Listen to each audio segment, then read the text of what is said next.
News every 15 minutes, weather every 10, and sports twice an hour. Newstalk, KGVO, AM 1290 and 101.5 FM. You're listening to Montana Morning with Peter Christian. Despite the rain, crews called out to a wildfire early this morning. Good morning, everyone. It's Montana Morning. It's Thursday, May 19th, 2016. We're getting drenched right now. We have thunder, we have lightning, we have lots and lots of rain. Right now it's 48 degrees. Pouring in western Montana right now. And our newscast is sponsored by Bulls Eyewear. They offer some of the lowest prices in town on contact lenses. See Lynette at Bulls Eyewear, 2910 South Reserve. Just before 4 o'clock this morning, crews were called out to a wildfire was spotted by a motorist off Interstate 90 near mile marker 85 between 6 Mile and Schaefer Lane.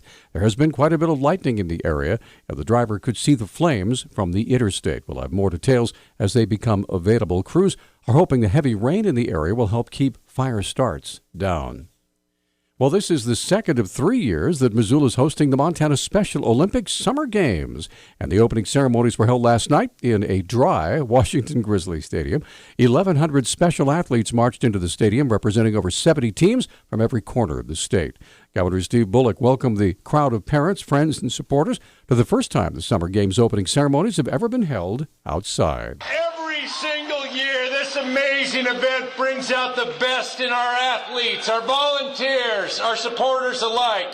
And it's hard to say who actually has more fun, because the Special Olympics is one of those rare events that leaves all of us richer for the experience. Mike Halligan with the Dennis and Phyllis Washington Foundation played on the emotional heartstrings of the crowd. So if any of you have been at the finish line on any of the track and field events, there isn't a dry eye close at the event. Now you try to put a price on the kind of feeling and the joy, the celebration, and the self-confidence and the self-esteem that the athlete feels when they compete at the highest level in competition. You can't put a dollar amount on that. The games will continue at various venues throughout Missoula this week, and of course I'm assuming weather permitting. Commissioner of Political Practices Jonathan Modell clarified his campaign contribution limits for political action committees, while limits on individual contributions will rise modestly. The cap on political action committees will spike dramatically, he said, particularly in gubernatorial campaigns. PACs can now contribute as much as $10,610 per election cycle instead of the $1,320 that had been in place earlier this week for contested races. PAC limits will also rise to $2,650 for other statewide offices, up from $640. The limit goes up to $800 for the state Senate, $400 for the House, instead of the previous $340 for both chambers. Modell said, quote, "It's a pretty good jump, but at least there are still limits that everybody can see and deal with." The Mission Mountain Mercantile in Condon burned to the ground early yesterday morning as a fire swept through the building, consuming it completely. Missoula County Sheriff's Deputy Bob Parcell was the first on the scene and described the response. They had fire trucks there from Condon and all of Sealy, and they had Potomac was covering Sealy then by pulling up farther, like toward Clearwater Junction, so they could respond to anything. And they put as much water as they could, and they could not stop it, so it consumed the whole thing, and it's a total loss. Parcell said the firefighters were able to protect other structures and keep the fire from spreading to nearby gas and propane tanks. The fire department did a great job. They kept it off of the pumps. They kept it off of the power lines, which were right across the front of the building. And they have two huge propane tanks, one on each side and one to the rear, and they kept them away from that. So that was great. Parcell said a fire marshal from Flathead County has been on the scene since 8 o'clock yesterday morning, trying to determine the cause of the fire. Parcell had no estimate of the monetary damage.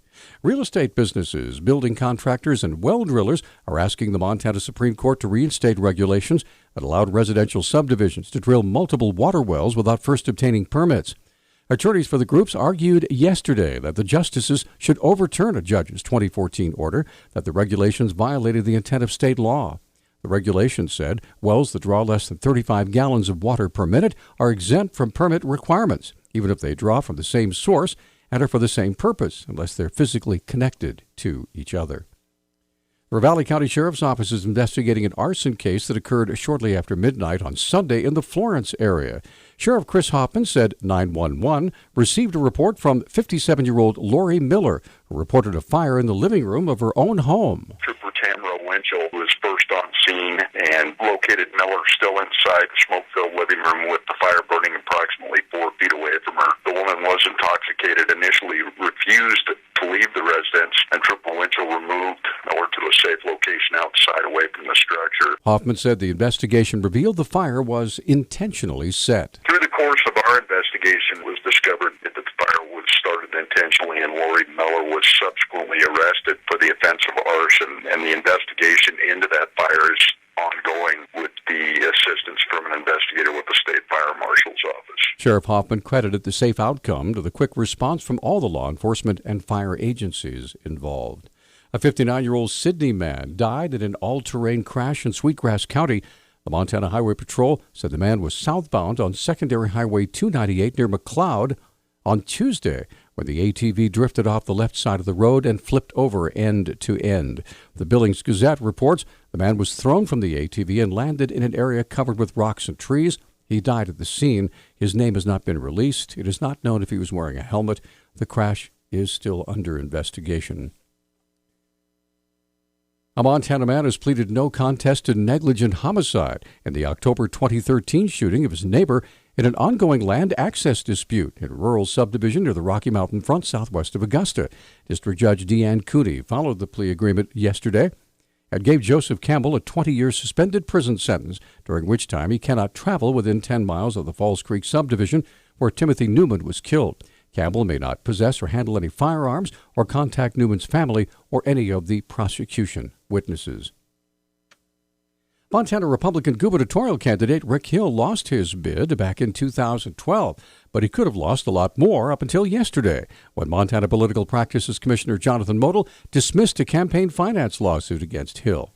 Hill's attorney Matthew Montfort said his client is relieved. Rick accepted a $500,000 contribution from the Montana Republican Party. It was legal when he accepted it, but unfortunately the Bullock campaign filed a frivolous complaint with the Commissioner of Political Practices back in October 2012, and Rick has lived under this threat, under this guillotine of $1.5 million penalty since that time up until today. To Montfort, the reason Modell finally dismissed the lawsuit is absolutely clear. The reason why Commissioner Modell issued this decision today was because yesterday he was spanked, and spanked hard, by a U.S. District Court judge who said that Modell had no case against Rick Hill, and it was entirely inappropriate for Commissioner Modell to keep this threat on Rick Hill as long as he did. Montfort went on to accuse Modell of selective prosecution and, quote, going after conservatives simply because of conservative speech, end quote.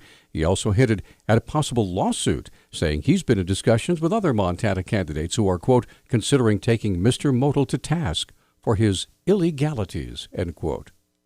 Our News Talk time now, 6:13. News Talk, KGVO. Missoula's official weather station. Showers and thunderstorms today with our high temperatures stuck in the upper 50s to low 60s. Winds will be breezy with wind gusts as high as 30 miles per hour.